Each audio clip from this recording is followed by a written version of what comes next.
something you don't see every day. What's happening here? It's a jolly male cane toad. He's trying to mate with a green white-lipped tree frog. My goodness. Strange things happen up here in far north Queensland. I'm not going to let this happen, of course. I'm going to try and get them separated.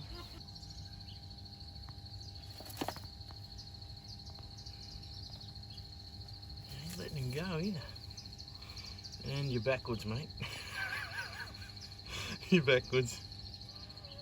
This is a never-ending problem, cane toads in the tropics.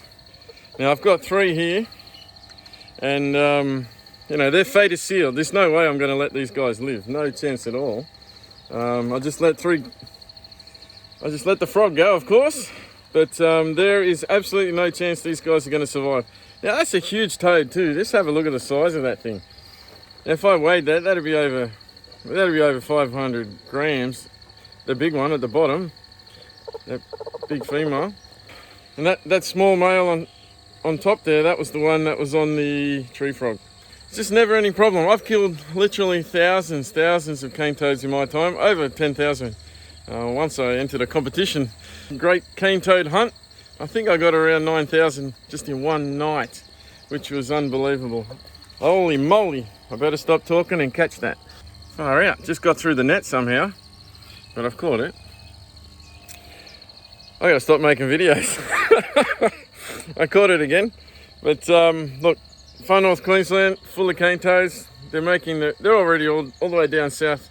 They're already all the way to Melbourne. They've been there for a couple of years now. I found them in Newcastle 15 years ago in Jules Swamp. No one believed me at the time. Now they're prolific around there. Another great failed experiment in Australia. Introduce the cane toad, great idea. Introduce the buffalo, great idea.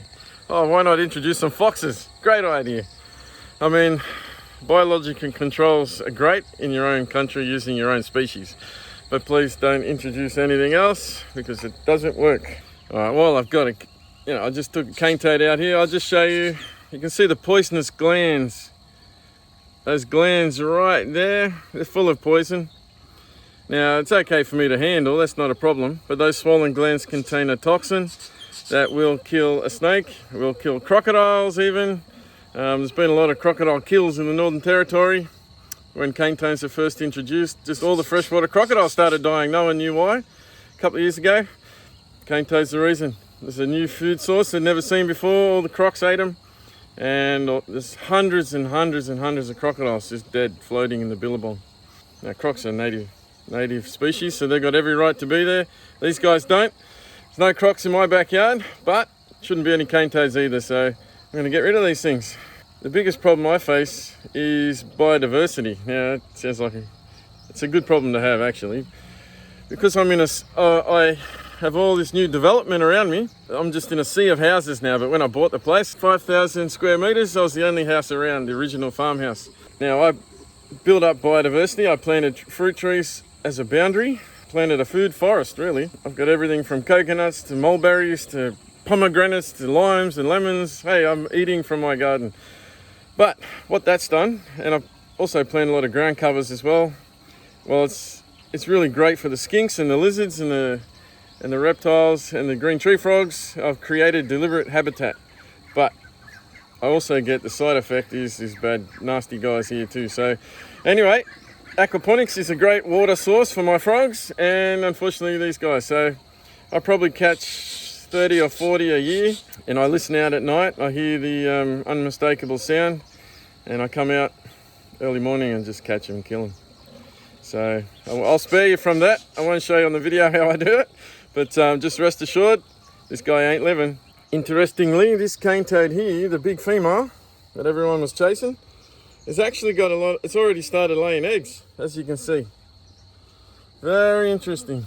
I just saved about 20,000 potential problems in my backyard by killing these guys. They can lay up to 10,000 eggs in one go. So it's good to get rid of them. Sorry, mate. How'd you survive? Oh man, you're beaten up pretty bad. But, wow, let's not do that again, eh? move faster. Sorry buddy, you had to go through all that. At least you're kicking, at least you're alive. I might move you from that pipe, eh? And you can barely move yourself, but let's get you higher ground, eh? Go to higher ground, mate. There you go.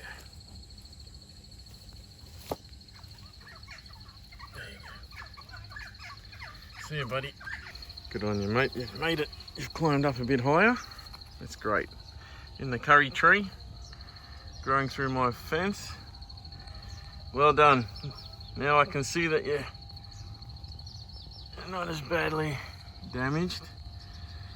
Well, visually anyway. I'm sure you got psychological scars. Sorry about that, mate. Yeah, he really mistook you.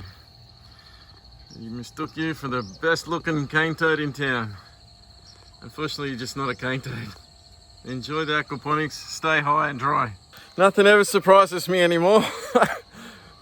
I heard that noise, could hear it from my room, could hear a tree frog and I could hear cane toads. And the poor frog was just screaming, and now I know why. I've heard that scream before, when the frog's being caught by a snake or something like that. I was pretty shocked to see a cane toad. Crazy things are happening up here in Rod's Aquaponics. If you'd like to see more, pound that bell, subscribe. I'll take you on my aquaponics journey up here. There's a lot of crazy things happening in here. Goannas, snakes, ants, infestations, you name it. Cane toads and frogs and amplexus. Yeah, it's nuts. It's nuts. Welcome to far North Queensland.